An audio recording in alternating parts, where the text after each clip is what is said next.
Hello, I'm Gav Murphy and I'm joined by Mr. Daniel Krupa. And recently we went up to Playtonic Games to see what they've been up to. What they've been up to is this little thing here, which is called Yooka-Laylee. Daniel, what the fudge is Yooka-Laylee? So Yooka-Laylee is a new 3D platformer that's really kind of channeling classic 3D platformers from the N64 era. And it's made by the guys who really shaped that genre. There's a lot of people who used to work at Rare. They've broken away from Rare, set up a small studio, Playtonic Games.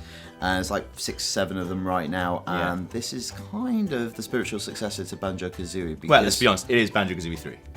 In all but name and character, and they're quite open about that. It's not like it's something they're trying to hide. Yeah, well, they made it. Yeah, like it's all the people who worked on a lot of our favourite Rare games. It's the people who worked on Donkey Kong Country, Grabbed by the Ghoulies, Banjo-Kazooie, obviously, Banjo-Tooie, Viva Pinata, and a lot of those kind of classic Rare games. So they know what they're doing, and they talk about openly how they want this game to feel like something from the N64 era, but obviously with a modern sensibility. So things that era did really well, like collectibles, are a really big thing in this game. And we should say the game doesn't really exist extensively right now. It's like 3 months' work. So they've got the characters, got basic levels going on, some environments, and some movesets.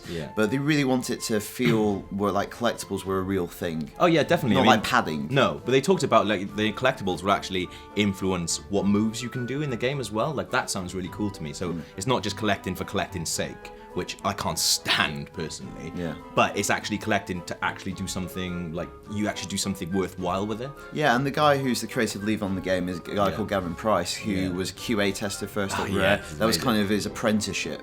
So he played Donkey Kong 64 like every day for like 9-10 hours. And he has like 101% it every single day. So he knows the value of collectibles, and he knows like how that game did it compared to maybe some of the games that did it better at Rare, like Banjo-Kazooie games. So they have a really good grasp on that. And also just the character design. We went and we got to see these characters the first time, and they're created by Steve Males, who designed Banjo-Kazooie and the modern incarnation of the Kong family. So quite a talented chap. He's such like a quiet dude as well. I'm not taking the piss, but when we said to him, what were you doing at Rare before you left? And he said, he's sort of really quiet, sort of northern guy, was just like, I was designing the kits on Connect Sports Rivals, and I would make the kits, and then I would pass the assets off to somebody else down the line, and then they would put more on the kits. And you're like, listen to this guy talking. You're like, he created the modern Kong family in Banjo-Kazooie. He's making t-shirts.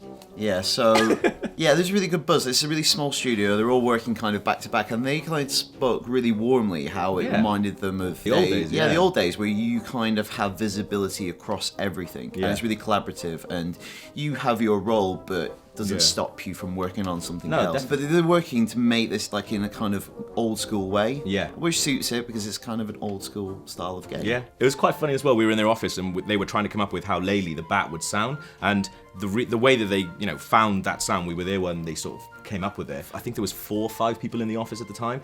They were just shouting out noises, and they were like, how does a bat sound? How does a chameleon sound? And this is how they're coming up with this actual stuff. And like the talent involved, like talking about the sounds, they've got Chris Sutherland, who is a software engineer, but he also did the voices for Banjo and Kazooie, and also the announcer in Killer Instinct.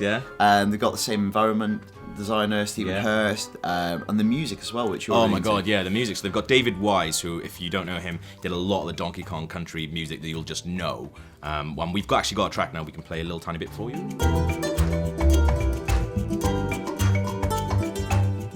Sounds exactly like Donkey Kong Country, which is really, really good. They've also got Grant Kirkhope, who did a lot of like Rare classic music as well. So like fans of Rare and like Donkey Kong Country are gonna go absolutely crazy for this because it's just such a labor of love. And like throughout this video, we're like peppering it through like of small footage we've got, and they're showing it at an early stage.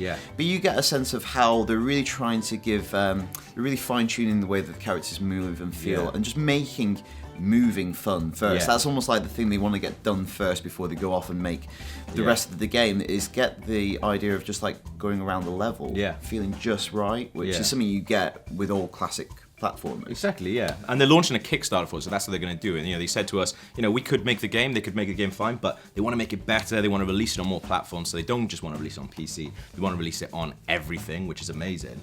So I really hope that that's successful, though. So that's Yooka-Laylee. I mean, we really feel like at the moment, from what we've seen, it seems like it's the spiritual successor to Banjo-Kazooie. What do you think? Let us know. And for everything else on Yooka-Laylee, keep it locked here on IGN.